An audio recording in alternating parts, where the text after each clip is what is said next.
سلطنت عثمانیہ کی تاریخ میں کئی اہم شخصیات اور واقعات ہیں جنہوں نے اس عظیم سلطنت کے عروج و زوال کو تشکیل دیا۔ ان شخصیات میں ایک نمایاں نام سلطان مصطفیٰ چہارم کا ہے۔ مصطفیٰ چہارم سلطنت عثمانیہ کے 29ویں سلطان تھے، جنہوں نے اپنی مختصر اور ہنگامہ خیز حکمرانی کے دوران تاریخ میں اپنا مقام بنایا۔ مصطفیٰ چہارم 8 ستمبر 1789 کو قسطنطنیہ میں پیدا ہوئے۔ وہ سلطان عبدالحمید اول کے بیٹے اور سلطان سلیم سوم کے چچا زاد بھائی تھے۔ ان کی ابتدائی زندگی شاہی محل کے مخصوص ماحول میں گزری، جہاں ان کی تعلیم و تربیت سلطنت کے روایتی اصولوں کے تحت ہوئی۔ مصطفیٰ چہارم کو کم عمری میں ہی سلطنت کے پیچیدہ معاملات اور سیاسی حالات کا سامنا کرنا پڑا، جس نے ان کی مستقبل کی حکمرانی پر گہرے اثرات ڈالے۔ مصطفیٰ چہارم 29 مئی 1807 کو سلطنت عثمانیہ کے سلطان بنے۔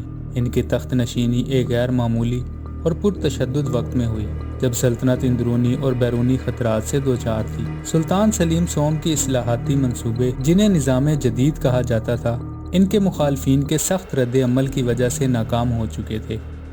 مصطفیٰ چہارم کی حکمرانی کا آغاز اسی سیاسی انتشار کے ماحول میں ہوا۔ مصطفیٰ چہارم کی حکمرانی کے دوران سلطنت عثمانیہ کو مختلف چیلنجز کا سامنا کرنا پڑا۔ ایک طرف اصلاحات کے حامی اور مخالفین کے درمیان تنازع، تو دوسری طرف روس اور آسٹریا جیسے دشمن ممالک کے ساتھ جنگیں بھی جاری تھیں۔ مصطفیٰ چہارم کی حکومت نے اصلاحات کے معاملے میں کوئی خاص پیش رفت نہیں کی، بلکہ یہ کہا جا سکتا ہے کہ ان کی حکمرانی اصلاحاتی تحریکوں کے اختتام کا باعث بنی۔ مصطفیٰ چہارم کی حکومت کا ایک تاریک پہلو سلطان سلیم سوم کا قتل ہے۔ سلیم سوم، جو مصطفیٰ چہارم کے پیشرو اور چچا زاد بھائی تھے، تخت سے معزول ہونے کے بعد قید میں رکھے گئے تھے۔ جب مصطفیٰ چہارم کو اپنی حکومت کے خاتمے کا خدشہ لاحق ہوا تو انہوں نے حکم دیا کہ سلیم سوم کو قتل کر دیا جائے۔ اس اقدام نے نہ صرف مصطفیٰ چہارم کی حکمرانی کو نقصان پہنچایا، بلکہ عثمانی تاریخ میں ان کی ساکھ کو بھی داغدار کیا۔ مصطفیٰ چہارم کی حکمرانی زیادہ دیر تک قائم نہ رہ سکی۔ 28 جولائی 1808 کو ایک بغاوت کے نتیجے میں انہیں تخت سے معزول کر دیا گیا اور ان کے بھائی محمود دوم کو سلطان بنا دیا گیا۔ تخت سے معزولی کے بعد مصطفیٰ چہارم کو قید میں ڈال دیا گیا اور 15 نومبر 1808 کو محمود دوم کے حکم پر مصطفیٰ چہارم کو بھی قتل کر دیا گیا۔ ان کی عمر اس وقت صرف 29 سال تھی۔ سلطان مصطفیٰ چہارم کے زندگی کے متعلق چند دلچسپ حقائق۔ مصطفیٰ چہارم سلطنت عثمانیہ کے ان چند سلاطین میں شامل ہیں جنہیں تخت سے معزول کیا گیا اور بعد میں قتل کر دیا گیا۔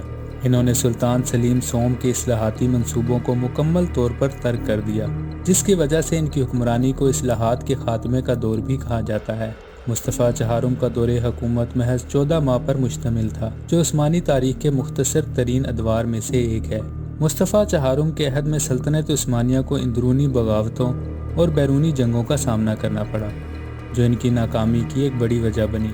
انہوں نے سلطان محمود سوم کو قتل کرنے کا بھی حکم دیا، لیکن محمود خوش قسمتی سے بچ گئے اور بعد میں سلطنت عثمانیہ کے مشہور ترین سلاطین میں شامل ہوئے۔ دوستو، سلطان مصطفیٰ چہارم کی زندگی اور حکمرانی سلطنت عثمانیہ کی تاریخ کا ایک اہم باب ہے، جو ہمیں اس عظیم سلطنت کے عروج و زوال کی کہانی سمجھنے میں مدد دیتا ہے۔ ان کی مختصر حکمرانی نے سلطنت کے اندرونی مسائل اور سیاسی عدم استحکام کو مزید گہرا کر دیا، لیکن یہ ہمیں تاریخ سے سبق لینے کا موقع بھی فراہم کرتی ہے۔ مزید ویڈیوز کے لیے چینل کو سبسکرائب کریں۔